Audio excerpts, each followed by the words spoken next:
Sir ଆପଣଙ୍କୁ news ରୁମକୁ ସ୍ୱାଗତ କରୁଛି। ଲଗାତାର ଭାବେ 2 ଦିନ ହେବ ଶୀତ ବଢୁଛି। ଯଦି କହିବା ଗତକାଲି ଯାହା ଥିଲା ଆଜି ଟିକେ ଅଧିକ ଥଣ୍ଡା ଅନୁଭୂତ ହେଉଛି। ଥଣ୍ଡାକୁ ନେଇ କ'ଣ କହିବେ, କେତେ ଦିନ ଏଭଳି ଚାଲିବ?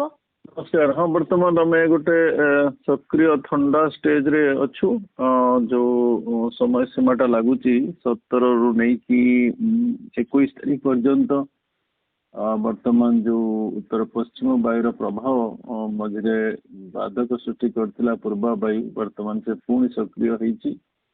ତା ପ୍ରଭାବରେ ଥଣ୍ଡାର ଯୋଉ ମାତ୍ରାଟା ରହିବ ଆଉ ବିସ୍ତୃତତା ନେଇକି ଗଲେ ଓଡ଼ିଶା ଆଉ ପାଖାପାଖି ଯୋଉ ରାଜ୍ୟ ଅଛନ୍ତି ସେମାନେ ବି ଥଣ୍ଡା ଅନୁଭୂତ କରିବେ। ମତେ ଲାଗୁଛି ଏଇ ଯୋଉ ଆମର ଶୀତ ଋତୁର ମତେ ଲାଗୁଛି ଏଇଟା ହିଁ ସବୁଠୁ ଟିକେ ପିକ୍ ଥଣ୍ଡା ଆଉ ଶେଷ ଥଣ୍ଡା ଲାଗୁଛି। ତାପରେ ଧୀରେ ଧୀରେ ଆମର ଯୋଉ ସର୍ବୋଚ୍ଚ ତାପମାତ୍ରା ବଢିବ। ସର୍ବୋଚ୍ଚ ତାପମାତ୍ରା ବଢିଲେ ଥଣ୍ଡା କମିବ, କିନ୍ତୁ ଓଭରଅଲ୍ ଆପଣଙ୍କର ଜାନୁଆରୀ ମାସଟା ଥଣ୍ଡା ଗୋଟେ ମାଇଲ୍ଡ ଥଣ୍ଡା ରହିବାର ସମ୍ଭାବନା ରହୁଛି। କିନ୍ତୁ 20-21 ଚାଲିଗଲା ପରେ ପରେ ଯୋଉ ଥଣ୍ଡାର ମାତ୍ରାଟା ବହୁତ ରୂପେ କମିଯିବାର ସମ୍ଭାବନା ରହୁଛି। ଆଜ୍ଞା ସାର୍, ବର୍ତ୍ତମାନ ସମୟରେ ଆମେ ଯଦି କହିବା ଲଗାତାର କିଛି ଦିନ ପୂର୍ବରୁ ଯେଭଳି ଭାବେ ଗୋଟେ କୁହୁଡ଼ି କଣ୍ଡିସନ ଦେଖାଯାଉଥିଲା, ତ କେଉଁଠି ନା କେଉଁଠି ବର୍ତ୍ତମାନ ସମୟରେ ତାହା କ୍ଲିଅର ଅଛି। ତ ତାକୁ ନେଇ କ'ଣ କହିବେ? ଆଗକୁ ଏଭଳି ସ୍ଥିତି ଦେଖିବାକୁ ମିଳିବ ନା?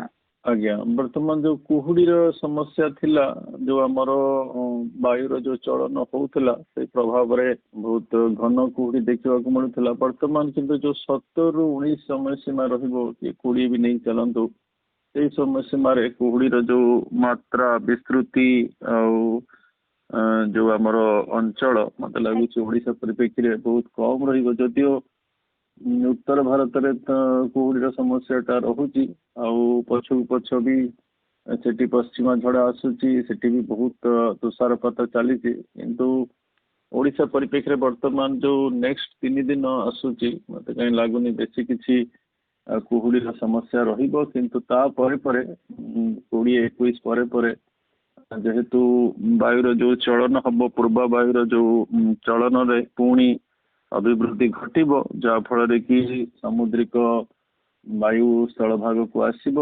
ଯେହେତୁ ସ୍ଥଳଭାଗ ବର୍ତ୍ତମାନ କିଛିଟା ଥଣ୍ଡା ରହୁଛି, ତେଣୁ ସେ ପୁଣି ସମସ୍ୟା ମତେ ଲାଗୁଛି 21 ପରେ ପରେ ସୃଷ୍ଟି କରିବ, ଯୋଉଟା କି ଜାନୁଆରୀ ଶେଷ ପର୍ଯ୍ୟନ୍ତ ରହିବାର ସମ୍ଭାବନା ରହୁଛି। କିନ୍ତୁ ଯୋଉ ମାତ୍ରାଟା କେବଳ ମତେ ଲାଗୁଛି ଓଡ଼ିଶା, ପର୍ଟିକୁଲାରଲି ଉପକୂଳବର୍ତ୍ତୀ ଓଡ଼ିଶା, ଉପକୂଳବର୍ତ୍ତୀ ଆନ୍ଧ୍ର ଆଉ ଉପକୂଳବର୍ତ୍ତୀ ତାମିଲନାଡୁ, এই ଅଞ୍ଚଳରେ ବେଶୀ ରହିବାର ସମ୍ଭାବନା ରହୁଛି। କେନ୍ଦ୍ରୀୟ ଭାରତରେ ମତେ କାହିଁ ଲାଗୁନି ଆଉ ବେଶୀ କିଛି କୁହୁଡିର ସମ୍ଭାବନା ରହିବ। କିନ୍ତୁ ଉତ୍ତର ଭାରତରେ ତ ସେ ବଳବତ୍ତର ଅଛି। କିନ୍ତୁ ଓଡ଼ିଶା ପରିପ୍ରେକ୍ଷୀରେ ଦେଖିଲେ 21-22 ପରେ ପୁଣି କୁହୁଡିର ସମସ୍ୟା ଆସିବାର ସମ୍ଭାବନା ମତେ ଲାଗୁଛି।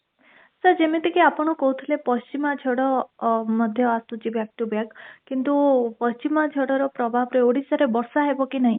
କାରଣ ଆମ ନ୍ୟୁଜ୍ ଯୋଉମାନେ ଦେଖୁଛନ୍ତି, ଯୋଉ ଦର୍ଶକମାନେ ଦେଖୁଛନ୍ତି, ସେମାନଙ୍କର କିଛି କମେଣ୍ଟ ଥିଲା ଯୋଉଟାକି ଓଡ଼ିଶାରେ ବର୍ଷା ହେବ କି ନାହିଁ ସେ ବିଷୟରେ ଜାଣିବା ପାଇଁ। ସାର୍ କ'ଣ କହିବେ? ହଁ, ପଛକୁ ପଛ ପଶ୍ଚିମା ଝଡ଼ ରହିବ। ବର୍ତ୍ତମାନ ଯୋଉ ଘୂର୍ଣ୍ଣିବଳୟ ପ୍ରଭାବରେ ଆମର ଦକ୍ଷିଣ ଭାରତରେ ବର୍ଷା ରହିବ। ଯୋଉ ତାମିଲନାଡୁ, କେରଳ, ଦକ୍ଷିଣ ଆନ୍ଧ୍ରପ୍ରଦେଶ, ଦକ୍ଷିଣ କର୍ଣ୍ଣାଟକ, ଏଇ ଅଞ୍ଚଳଟା ନେକ୍ସଟ 72 ଘଣ୍ଟା ପାଇଁ ମତେ ଲାଗୁଛି ବର୍ଷାର ସମ୍ଭାବନା ସେଠି ରହୁଛି।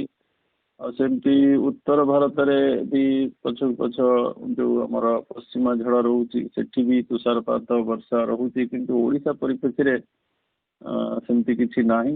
ମୁଖ୍ୟତଃ ଶୁଖିଲା ପାଗ ରହିବ।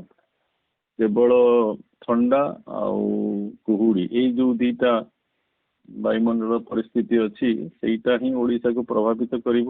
ବର୍ଷାର କୌଣସି ସମ୍ଭାବନା ବର୍ତ୍ତମାନ ନାହିଁ। ଆଜ୍ଞା ସାର୍, ବହୁତ ବହୁତ ଧନ୍ୟବାଦ ସାର୍ ଆପଣଙ୍କ ଆଲୋଚନା ପାଇଁ। ଏଠି ଗୋଟେ କଥା କହିବି ଦର୍ଶକମାନଙ୍କୁ, ଯୋଉମାନେ ଆମ ସହିତ କନେକ୍ଟ ଅଛନ୍ତି ଏବଂ ଆମ ନ୍ୟୁଜ୍ ଦେଖୁଛନ୍ତି, ତ ସେମାନେ ଯଦି ଚାହାନ୍ତି ତାଙ୍କ ଯାହା କମେଣ୍ଟ ମାଧ୍ୟମରେ ଯଦି କ୍ୱେଶ୍ଚିନ୍ କରିବେ, ତ ଆମେ ସନ୍ଦୀପ ସାର୍ଙ୍କୁ କହିବୁ ଏବଂ ଆପଣଙ୍କ ଆନ୍ସର ଆପଣ ପାଇଯିବେ। ବହୁତ ବହୁତ ଧନ୍ୟବାଦ ସାର୍ ଆପଣଙ୍କ ଆଲୋଚନା ପାଇଁ।